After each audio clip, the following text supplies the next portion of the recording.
Exactly how a Bronze Age society managed to haul and fit together 2.5 million stone blocks is one of the world's greatest enigmas. The Great Pyramid of Giza is the tomb of a god-king named Khufu. He commissioned it over 4,500 years ago as a giant fortress to keep his corpse safe for eternity. But now new evidence is revealing that Khufu may only have managed this with a fleet of specially built boats and highly trained sailors. Since the very day of the discovery, it was quite evident that we had the oldest papyrus ever found in the world. It reveals in great detail how sailors worked on the pyramid's construction. The author was a man called Merah. Mohammed Abdel Meguid and his team aimed to learn more of Merah's journey by recreating every step of it. Mohammed's plan is to build a wooden cargo boat using Merah's ancient techniques and cut a casing stone from the same quarry that he used. He'll then attempt to sail the stone block across the Nile before dragging it to the foot of the pyramid. The ancient Egyptians probably dragged rocks onto their boats over wooden ramps from jetties. Merah would be worried of the loading of the boat itself. But he would have skilled men who would calculate where to put the stones and how to do it.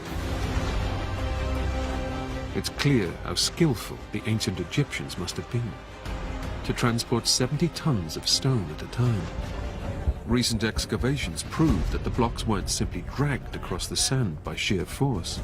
The Egyptians used a clever system of rails and possibly rollers as well. Once they get going, it's surprising just how much speed they can reach with such a heavy stone. The Egyptians had an innate understanding of force, acceleration, and momentum. When the blocks arrived at the pyramid face, they had to be perfectly shaped to fit the sloping sides of the tomb. Ancient engineers figured out that they only needed to take 2 measurements: a horizontal distance of 11 units and a vertical distance of 14 units.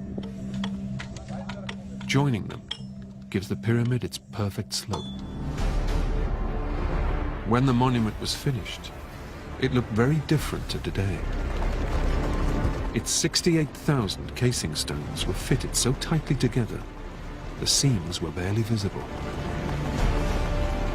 But Khufu's huge construction project achieved far more than just his tomb. It brought life-changing innovations. A massive network of waterways and an artificial port revolutionized Egypt's transport system.